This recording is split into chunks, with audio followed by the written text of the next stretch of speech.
The Trumpet Daily with Stephen Flurry. Hello again, everyone, and welcome back to the Trumpet Daily radio show. Already at the last program of the week.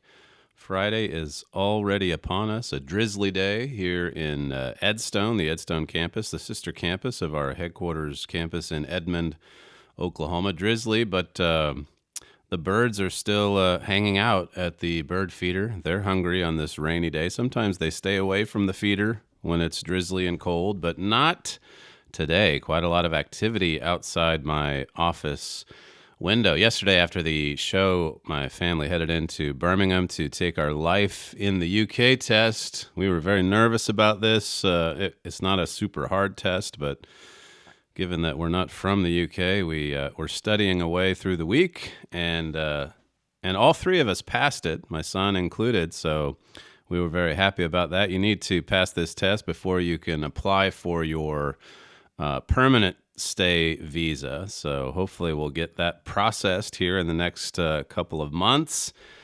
and stay here for a little bit longer. We have Sunday afternoon, the live trumpet lecture. This is this weekend. It's already upon us, March 1st. That's at 4 p.m.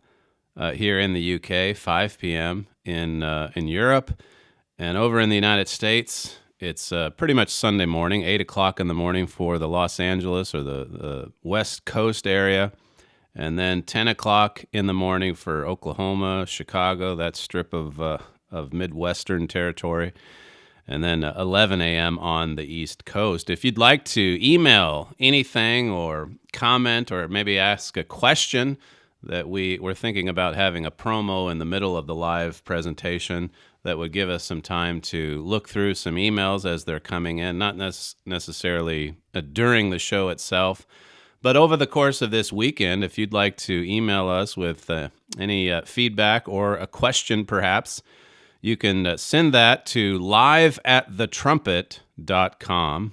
If you send it to that address, we'll know that it's specifically for the live production coming up on Sunday.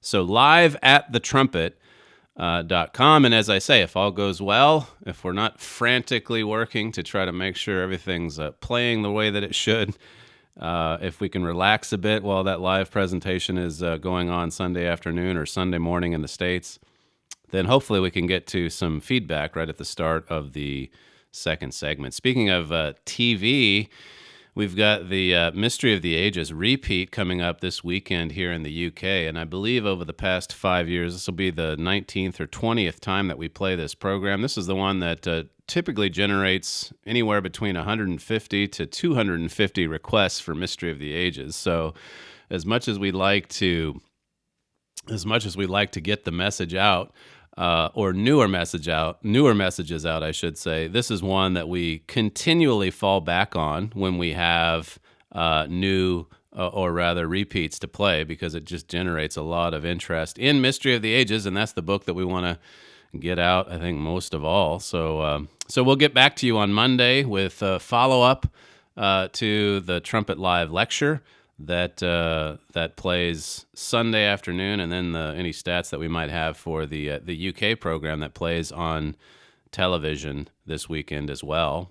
On today's show, we're going to be talking about how education comes from thinking about what you see and hear and, and read, as Herbert Armstrong said.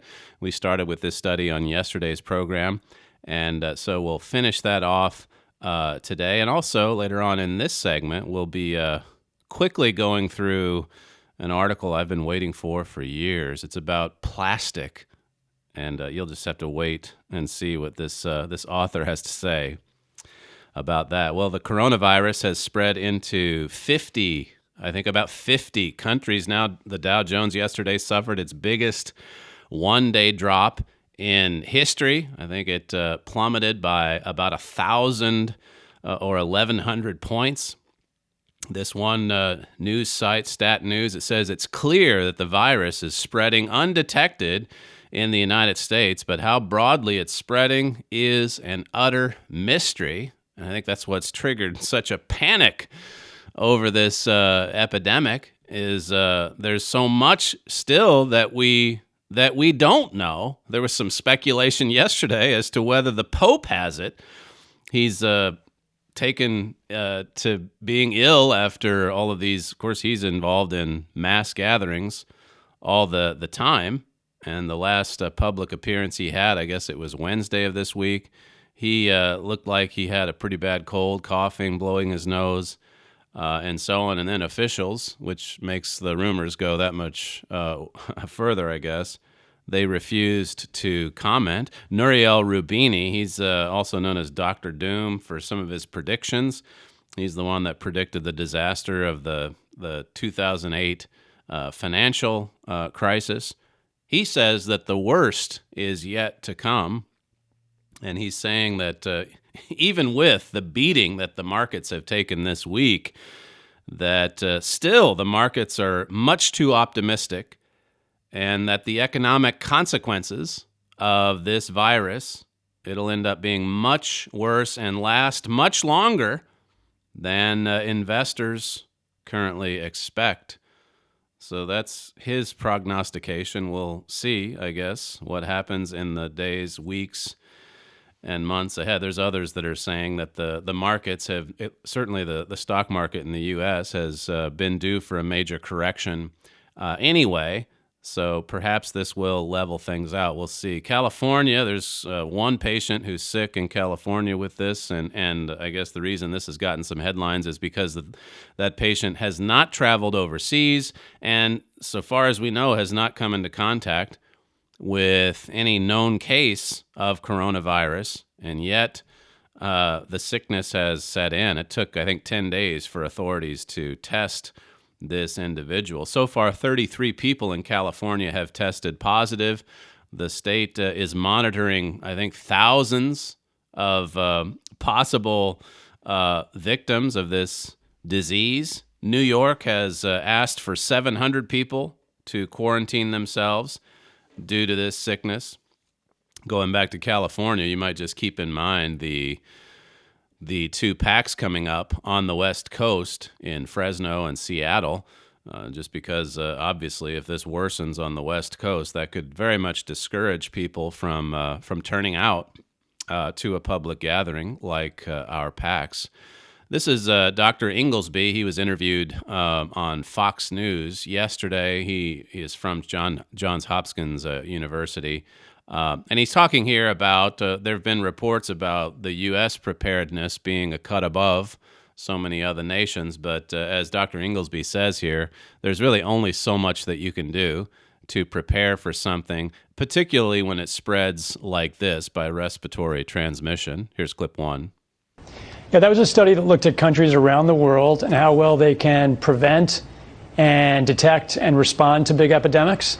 It was a few years of work, and fortunately the U.S. is comparatively better prepared than most countries around the world. But one of the main findings in that study was that no country, including the U.S., is completely prepared to deal with a pandemic, especially one that's spread by respiratory transmission.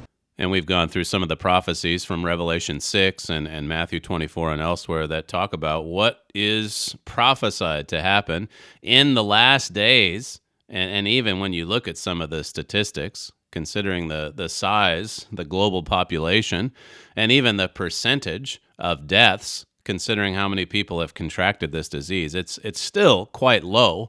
The numbers are still quite low. I mean, you can see why there is a spreading panic for sure because of how many different countries have been infected by this. And then you add to it the shrouded secrecy of the reporting coming out of China, Iran.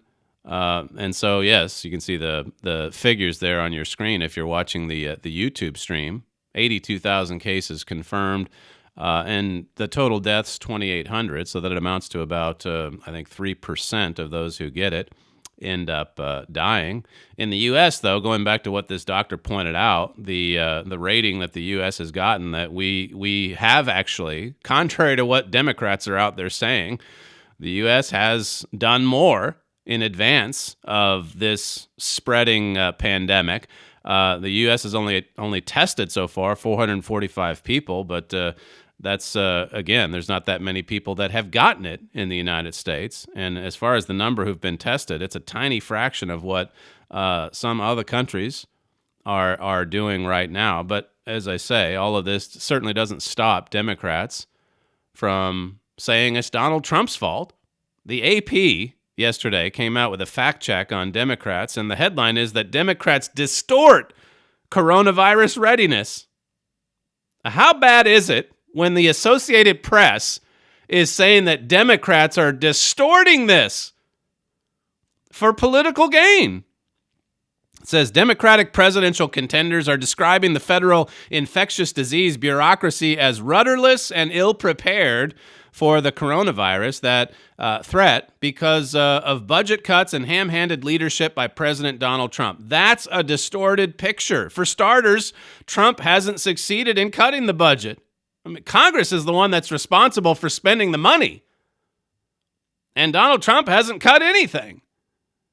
And furthermore, all through this impeachment proceeding, how many times have we heard that if you're in the administrative state, if you're a career professional, you are not to be questioned. You have unimpeachable character. So what about all of these career professionals working at the CDC and other government agencies that are working to fight against the spread of this disease? Now, all of a sudden, everything's called into question.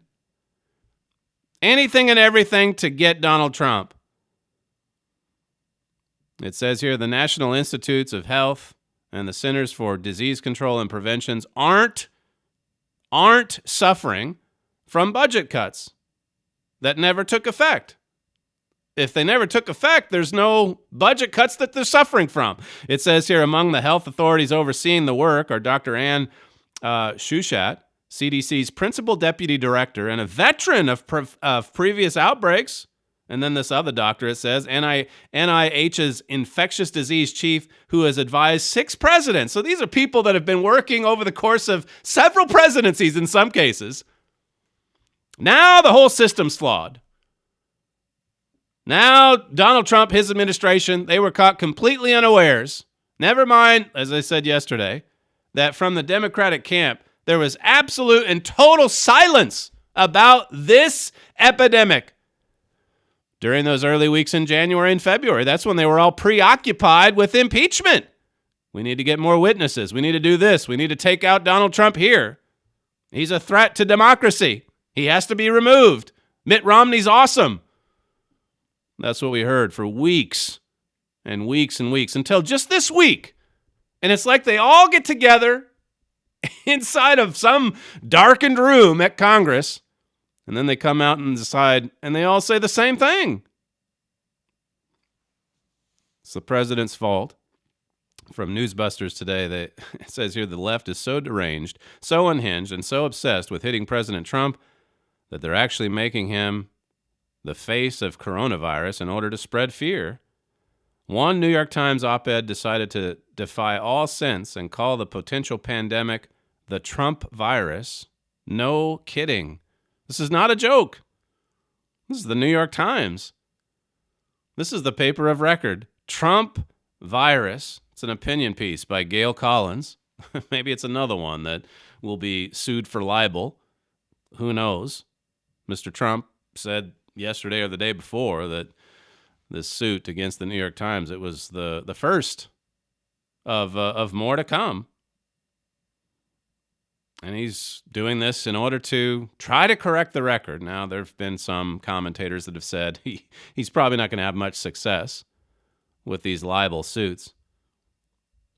But still, you can hardly blame him for, this is 3 years. We're 3 years into it. And the lies just continue and continue. Devin Nunes was on Fox yesterday talking about how that he's been out front, really, sounding the alarm about the deep state, about the Russia collusion hoax, about the illegal wiretapping of American citizens, the unmasking, all these things, about corruption in the FISA courts.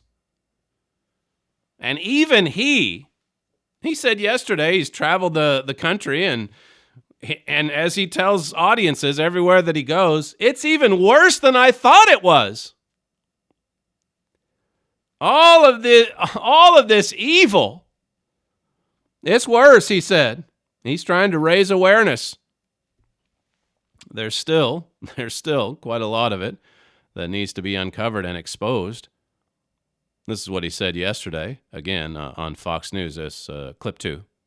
One thing that I tell the American people every time that I speak and I go out on the road and I talk to people is that, remember, the deep state here is much worse than even I thought it ever was. And so people have to remember that this is 1 yard in a cloud of dust. You have to wake up every day to fight, because the socialist left, they've worked hard to take over the Democratic Party. They've worked hard to get Bernie Sanders in the lead. They're not going away. You have to wake up every day prepared to fight, he said. And so, again, you've got these libel suits. You've got reports on President Trump, like with appointing Grinnell as the acting director, to get in there and to just clean house, to get rid of these deep state operatives, these snakes, as the president calls them. It's not going to be an easy job to drain the swamp. It's pretty deep. It goes pretty deep. You look at the Democrat candidates. Bernie Sanders is, of course, way out front at the moment. We've got South Carolina coming up, as well as Super Tuesday, so a lot of delegates are in play here in the next few days. But this from the Daily Caller, this is just an astounding article as well. Dozens of Democratic superdelegates say that they're willing to sacrifice party cohesion to prevent Bernie Sanders from becoming their party's nominee at the Democratic National Convention in July. It says the New York Times spoke with 93 superdelegates following Sanders' victory in Nevada on February 22nd, the vast majority of which said they believe the Democratic Party is headed toward a contested convention. So all of these votes, by the time we get to the Democratic Party or the convention, we may find that these votes don't even really matter. That's what they're saying, and they're admitting it openly. The same people that want to do away with the Electoral College every time that they lose to a Republican. The people's voice. You've got to hear the people's voice. Every vote has to count. Except when it's a Democratic primary. It says current forecasting models back up the superdelegate's prediction of a contested election. So it says if he doesn't get half the delegates, I guess there's almost 4,000 delegates, so he's got to get about 2,000. If he doesn't get it, it says here the floodgates would open at the convention if no candidate breaches that threshold. All 3,979 pledged delegates would then be free to vote for anyone of their choosing. And the 771 superdelegates, comprised of elected Democrats and high-ranking members of the Democratic National Committee, would be able to cast votes for whomever they wish as well. So the setup, you're already getting them coming out saying they're going to do exactly what they did in 2016.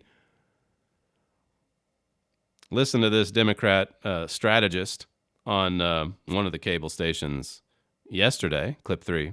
This is what people need to remember. The Democratic Party has a party. The party decides its nominee. The public doesn't really decide the nominee. The public gets to vote for President of the United States, but people who are active in the party, who participate in the party, they decide the nominee. Superdelegates are very influential in the party. Also, delegates are very influential. And just because you're a pledged delegate for Bernie Sanders or a pledged delegate for Joe Biden doesn't mean when you get to the convention floor that you'll stay a delegate for Biden or Sanders. That's a process. And so it is a process to pick the candidate who wants to be the standard bearer for the party to try to win in November. And so Bernie got to understand that process. And it's a real selective and detailed process. It's astounding, really, because every time, again, there's a loss to a Republican, everyone's voice wasn't heard. The process was unfair. We need to get rid of the Electoral College. And I'm not even really comparing the Electoral College to this process. The Electoral College is that's the way the framers set it up.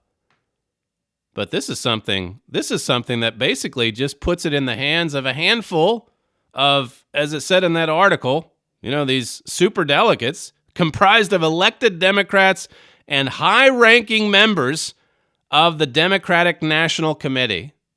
So forget about what everyone voted during these primaries. I think the Sanders camp probably realizes that to take away the nomination, they're going to have to win a comfortable majority. They're going to have to win over 50%. And of course, that's hard to do when you've got several candidates. When it's not just two people, if you've got 5, 6, 7 people in the running, it's going to be hard to get 51%. So that's your Democrat Party. This New York Post piece, by the way, says that Hillary Clinton took more cash from Harvey Weinstein than any other Democrat. The Clinton campaign came out after some of these reports and said, well, look, we did take some contributions from Weinstein, but every other Democrat has done that as well. But this study has since found Federal Election Commission filings show the disgraced movie mogul handled $1.4 million for Clinton during her presidential bid in 2016 and handed her another $73,000 dating back to her Senate run. And it says further on that, or actually earlier, it says Hillary Clinton raked in more cash from convicted rapist Harvey Weinstein than any other politician, despite brushing off donations by claiming he gave money to every Democrat. So that's in the New York Post today. It's not in the major media tomorrow. Of course, it'll be nowhere. It's a non-story. No need for an investigation. Nothing to look into there. But certainly, for those with eyes to see, a horrible look for Hillary Clinton and her supporters. This article about the perverse panic over plastic, the reason I guess this stood out to me today, it was more of personal preference, I guess, squeezing this one in, just because you do see quite a movement here in Europe and in the UK to get rid of plastic bags, to get rid of, and this is probably the biggest irritation, getting rid of plastic forks and replacing them with these wooden sporks, I guess. We were at the Birmingham airport last week trying to enjoy a nice salad from Pret, and eating it with a wooden fork is just not a pleasurable experience at all. The wooden fork has kind of a taste to it. The plastic fork doesn't. You just enjoy your salad. So in any event, when this fellow at City Journal comes out and says, look, what we're doing to try to save the environment by recycling plastic or by not using plastic, it's actually hurting things. It says here, why do our political leaders want to take away our plastic bags and straws? This question's even more puzzling than a related one that I've been studying for decades. Why do they want us to recycle our garbage? The two obsessions have some common roots, but the moral panic over plastic is especially perverse. The recycling movement had a superficial logic, at least at the outset. Municipal officials expected to save money by recycling trash instead of burying it or burning it. Now that recycling has turned out to be ruinously expensive while achieving little or no environmental benefit, some local officials, the pragmatic ones anyway, are once again sending trash straight to landfills and incinerators. It says the plastic panic has never made any sense. And it's intensifying, even as evidence mounts that it's not only a waste of money, but also harmful to the environment, not to mention humans. So here's another example of man getting it wrong and yet just continuing on. It will not change back. That's my prediction. They'll find some other reason or excuse. Well, we've got to do it because it makes us feel good about ourselves. He makes the point in this piece that a lot of the recycling, they'll take these plastic products, they'll recycle them, and then, well, they were sending them to China initially. China finally said, we don't want any more of this. And so they're sending it to other nations in Southeast Asia and elsewhere. And what happens over there is that when they're done being used, then they go into the rivers, the streams, the oceans. And yes, there is a problem with piles of plastics. But his point is just send it to the incinerator or the landfill where it can be buried so that it doesn't end up in the ocean.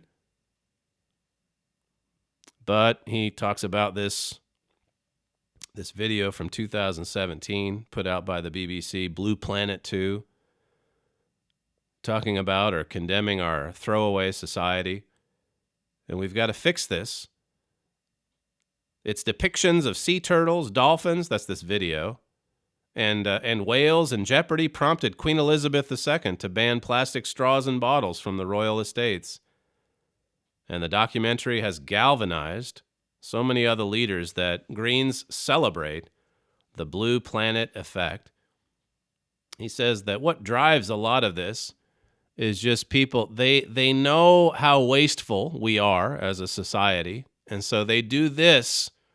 They take these kinds of steps so that they can feel better, even if it doesn't really do any good. They just do it for their own vanity, so that they can feel better about themselves. And you've seen stories, no doubt, about, entertainers or athletes that make the mistake of holding something like a plastic bottle up for an Instagram photo or whatever else, and then they're plastic shamed on social media. Just ridiculous. The kinds of things that we spend our time and energy and effort and money on to supposedly fix the environment. It says when you recycle, this is one of the myths, when you recycle plastic, you prevent it from polluting the oceans. This myth is based on the enduring delusion that plastic from curbside bins can be efficiently turned into other products. But sorting the stuff is so onerous and labor-intensive, and the resulting materials of so little value, that recycling plastic is hopelessly unprofitable in the United States and Europe. But we keep on doing it. We keep right on doing it. It says municipalities expected to make money selling their plastic waste to local recyclers, but instead they have had to pay to get rid of it, mostly by shipping it to Asian countries with low labor costs. It says that means that some of the plastic from your recycling bin has probably ended up in the ocean because it has gone to a country with a high rate of mismanaged waste. Journalists and environmentalists have been collecting horror stories in Malaysia and Indonesia and Western plastics piling up at illegal dumps and spewing toxins when they're burned in backyard kitchens. The people living near the dumps and recycling operations complain that foreign plastics are fouling their air and polluting their rivers. So we send it to another side of the world, and then they proceed to burn it or to throw it into the ocean. What a problem. How is this going to be fixed? How are we going to clean up the earth? How are we actually going to clean up the environment? Well, God has some real solutions. Some real solutions that go beyond, far beyond these kinds of efforts, that even when proven wrong, we just continue right along as stubbornly as ever. Well, it's got to be right. Look, I mean, you're eating from a wooden fork at the airport. This is going to save the environment. It's not saving it. In some cases, it's making it even worse. He made one final little point here. He talks about the efficiency of the plastic bags at the supermarket, and how that once they've been, studies show that even in those cases, people tend to use them again. They'll get the plastic bags from the supermarket, then they'll take them home, they'll use it for a waste bin or whatever. But the push here, of course, is paper bags, or they like for people to take the reusable ones where they go back and forth to the supermarket using the same bag. But studies show there that 50% of the people that then go shopping forget, like I fall into this category all the time, you forget to take the bag back with you. So then you've got to get another one, and then you end up getting like 10 or 12 of them in your kitchen, and then you eventually have to throw them away. They take up more space in the landfill, and these little plastic bags are actually more easily disposed, and they take up far less space in the landfill. But I guess don't get me started on that. When we come back, we'll get into finishing our study on how education comes from thinking like God. You're listening to Stephen Flurry, and this is the Trumpet Daily Radio Show. We'll be right back.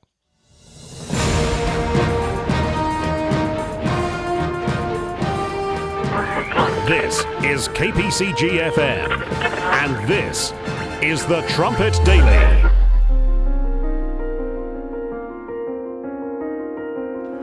The developed nations have made awesome progress. They have produced a highly mechanized world, providing every luxury, modern convenience, and means of pleasure. Yet they are cursed with crime, violence, injustice, sickness and disease, broken homes and families. At the same time, more than one half the world is living in illiteracy, abject poverty, filth and squalor. Violence and destruction are rapidly multiplying. Many ask, why, if God exists, does he allow so much violence and human suffering? To understand the reason behind this astonishing paradox, request a complimentary copy of Mystery of the Ages.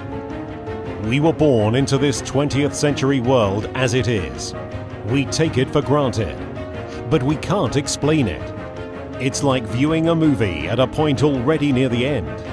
We see what is occurring at that point, but not having seen it from the beginning and not knowing how events developed to the point of viewing, we simply cannot understand what we are seeing. Mystery of the Ages transports you back to the beginning of the movie, to the foundation of this present evil world. To learn more, please visit thetrumpet.com.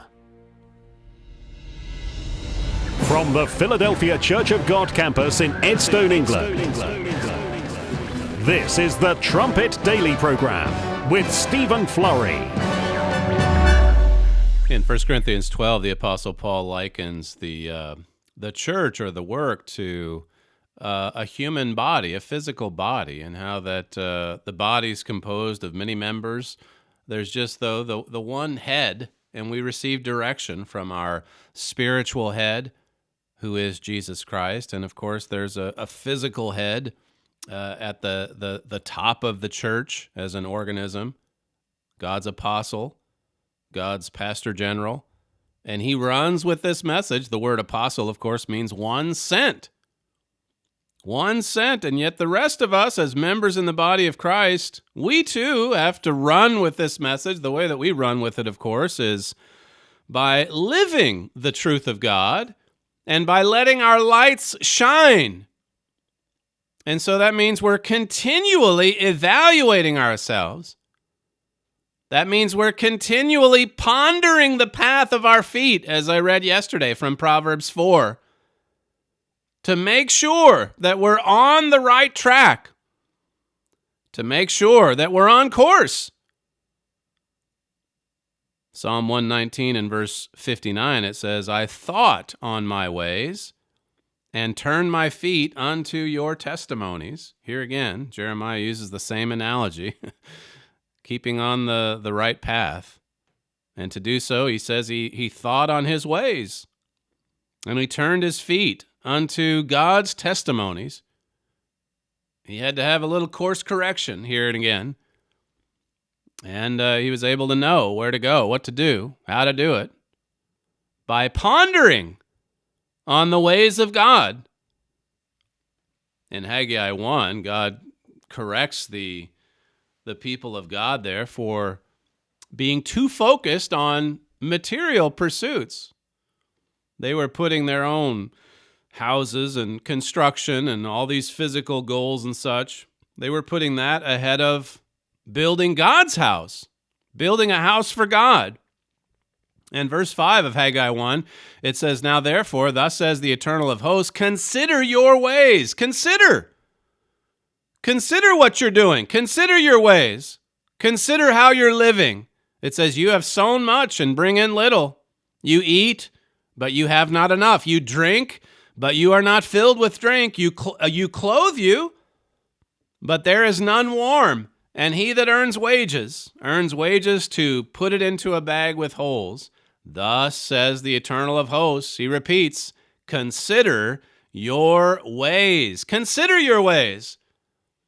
My father in the Haggai booklet, he says that the word consider is a strong word in the Hebrew. If you look into it, if you study that Hebrew word, it means to set your heart, and that means your mind, to set your mind on your ways. It means to deeply concentrate on your ways. It means to examine yourself carefully. And there's a lot of God's people today who are in grave danger because they will not consider their ways. They're just they assume that they're on the right track. They assume that there's safety in numbers. They assume that they can just bounce around from one church to the next. I'm going to talk a little bit more about this on Sunday in the live lecture.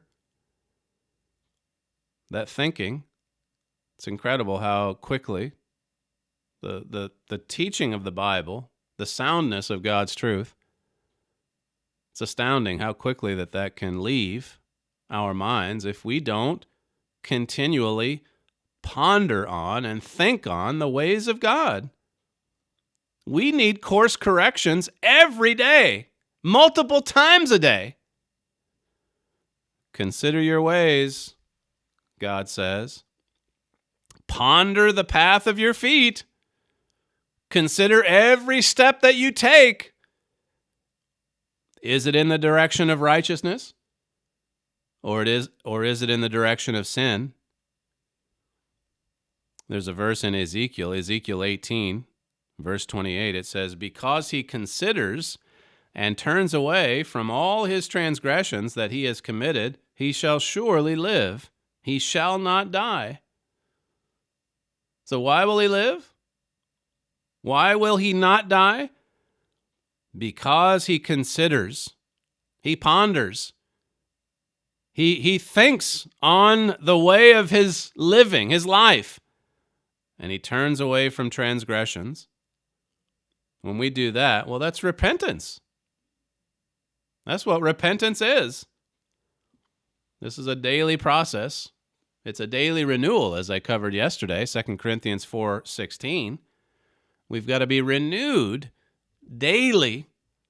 The inward man is renewed day by day. The outward man is decaying daily. Decaying just like all that refuse in landfills. But the inner man, this is what God's most interested in. Here is where the real beauty is. The character of God.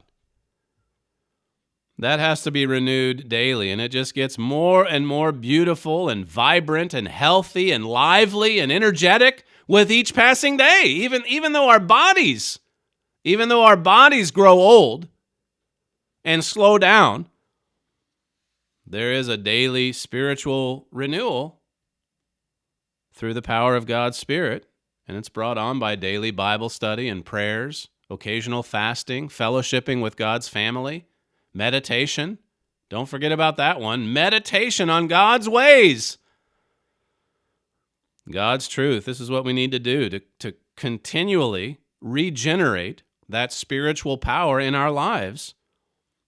God's Spirit doesn't do it on its own for us. We have to go to God for it. We have to pray to God for more of it. We have to pray for God to strengthen our faith. We have to pray for God to inspire our prayers even. We've got an advocate. We've got Jesus Christ as our intercessor. We've got a lot of help and assistance, but we've got to go get it. Mr. Armstrong compared God's Spirit to electricity that has to circulate. We go to God as the source of that power and ask him for his power, and then he gives us that dynamic spirit, which then flows into our lives and then flows out of our lives in the form of good works. We're walking a certain way. We're running with the message. We're pondering the path of our feet, going forward with Christ A daily renewal, a daily transformation, as we read yesterday in Romans 12. Philippians 2 and verse 5, it says, Let this mind be in you, which was also in Christ Jesus. We have to let that mind in. And that's a unique mind. That is not a carnal mind. That is not a selfish mind. That is not a mind obsessed with self-love. It's not a biased mind. It doesn't have any kind of agenda except that it's committed to God's ways. It's, well, like the brethren in Rome that Paul addressed. They were addicted to God's way of life. If you're going to have an addiction, let it be that. Paul says in Ephesians 5, be drunk on the Spirit. So here's the addiction. Here's the obsession that we want.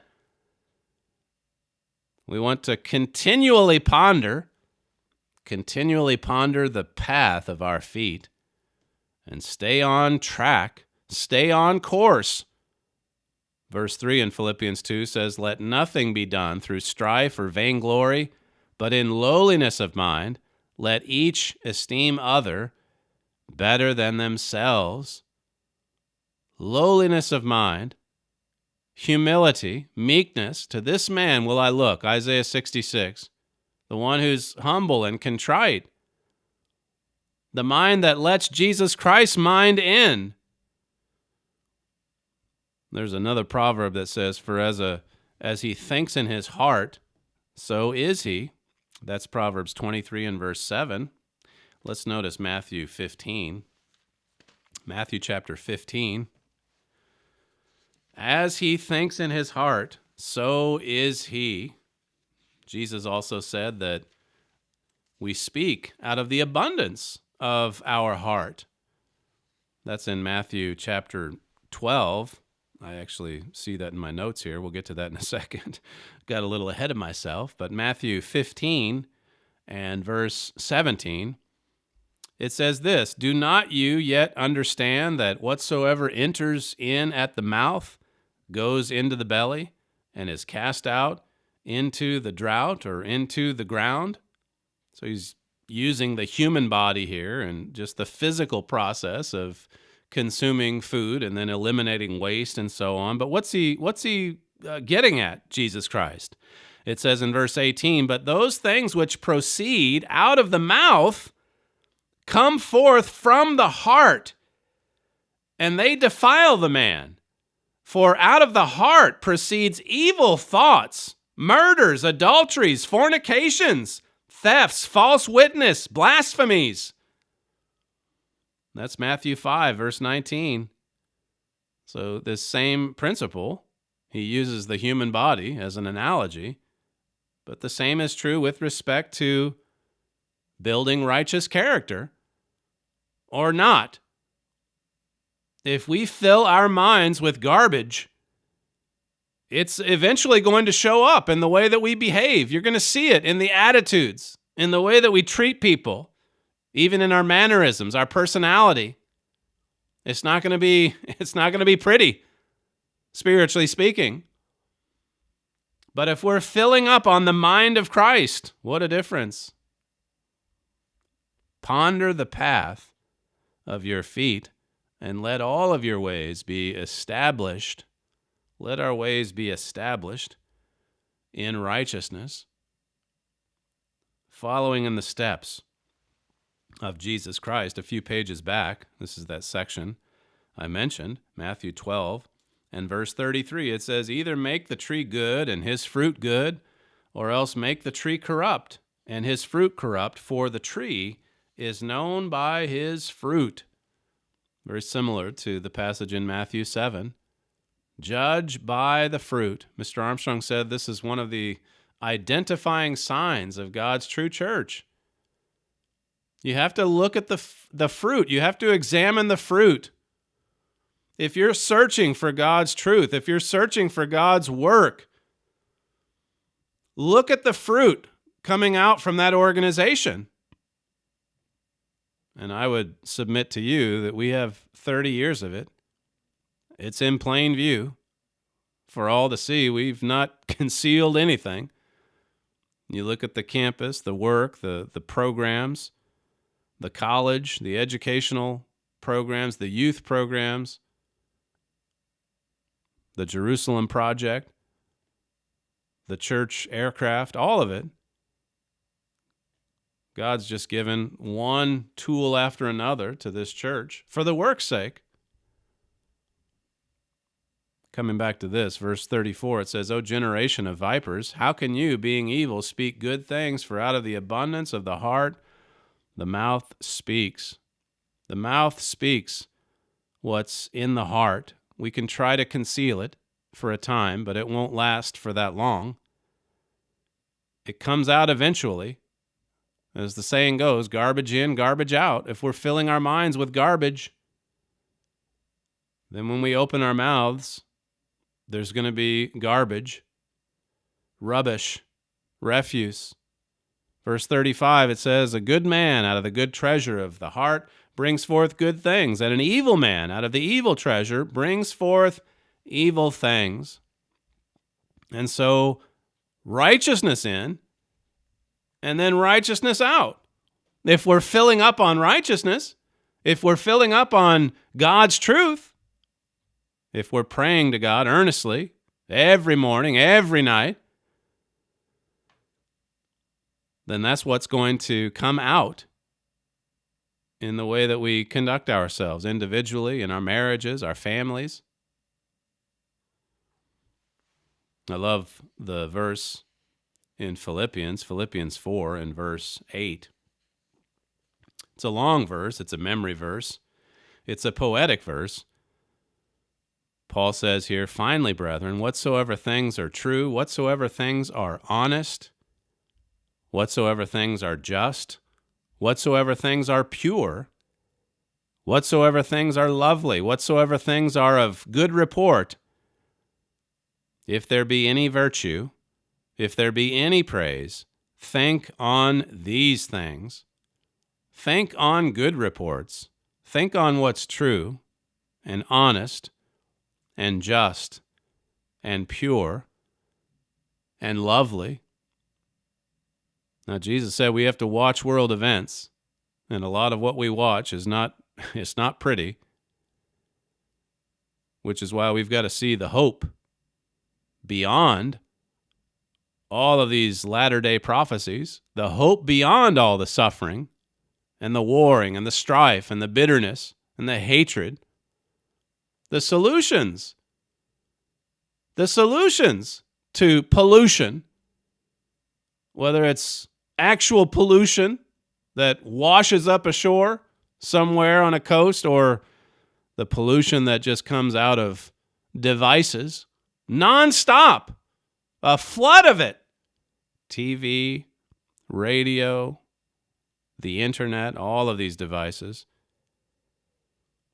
Fill up on the things of God so that even when we're looking at the evil of this world, or by that I mean watching world events, I don't mean that we're viewing the evil on TV and things of that nature, Netflix and whatnot.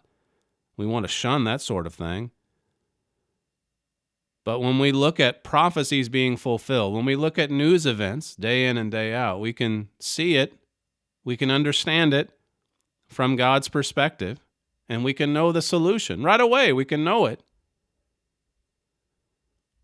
Think on these things. If there be any praise, if there be any virtue, think on these things. Ponder these things. Consider these things.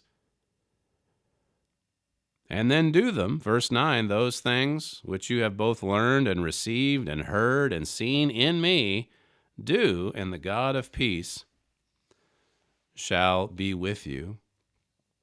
This is the daily battle that we are engaged in.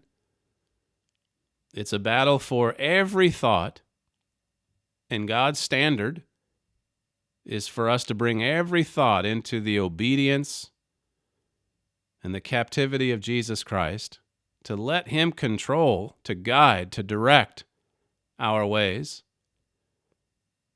Well, 'Well, we're free moral agents, so in that sense, he can't control it.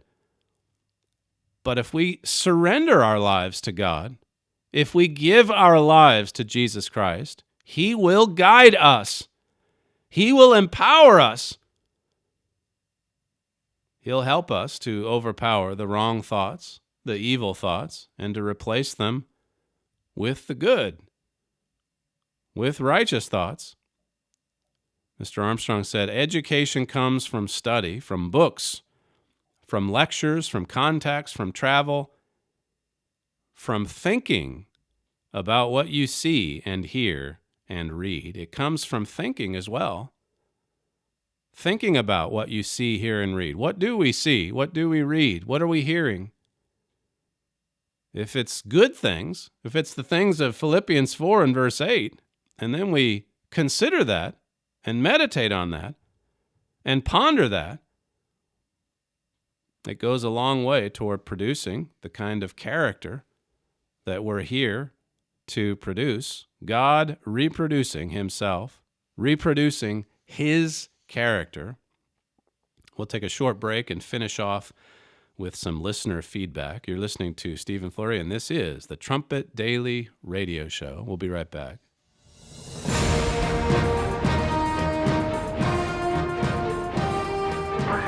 This is KPCG-FM, and this is the Trumpet Daily. Don't forget to visit our website at thetrumpet.com. Every day, thetrumpet.com will help you understand your world by analyzing today's headlines under the clear light of Bible prophecy. Log on to thetrumpet.com and sign up for our daily Trumpet Brief email and subscribe to the Trumpet magazine. From the Philadelphia Church of God campus in Edstone, England, this is the Trumpet Daily program with Stephen Flurry. One comment here from one of our live stream social media sites. It says, I'm a new listener and really enjoy listening to the show. I really like this guy speaking. He always nails it. So it's nice to have a new listener on board, whether from YouTube, Facebook, or the Twitter stream as well. Another one here says, thanks again for revealing what the mainstream media should be delivering all along. It's disheartening to know what is actually going on behind the scenes. I'm so grateful that God has alternate plans.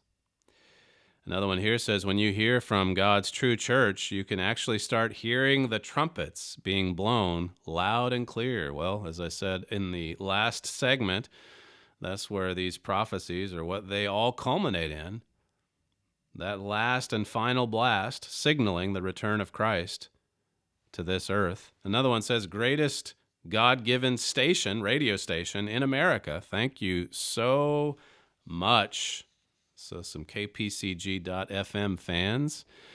This one from Wednesday, or in response to Wednesday's show. Thank you for this wonderful truth. It's a true blessing from God. And then another one says, thank you for your most trusted broadcast. We need to hear the truth. Another one says, thanks for the great show. It was inspired as usual. And then have a great day. See you tomorrow. Lastly here, this comes in from Australia. It says, I was listening to the last part of your program a while back and found myself smiling at Lincoln's view on modern Christianity and its many factions. This goes back to some of the comments we had following a book club a week or two ago. And she says, just last week we signed a lease on a little unit, and we were talking to our new landlord a few days later when she made a comment much the same, and she's a retired university-level teacher of biology for 18 years. She wasn't a churchgoer, though she does believe there's some sort of higher power. She said she never could understand how all these religions could read the same book and not agree. With the truth we have and understanding of John 6:44, we were conscious of not proselytizing, but it is interesting how even those who have no direct history with the true God, like Lincoln and our landlord, they can see the hypocrisy and vouch to stay true to what they know is right. It has made me more excited and urgent to be sure I act as a light for God and the truth going forward. It says, finally, thank you so much for your daily program with all the hard work that goes into it. For you and the team behind the scenes, it's amazing, an amazing tool to stay connected with the work, and a real blessing to hear down here in Australia. So if you'd like to submit feedback to the program, you can write us at td@kpcg.fm. You're listening to Stephen Flurry, and this is the Trumpet Daily Radio Show. We thank you for joining us today. Thank you for joining us all week, and we'll see you next week.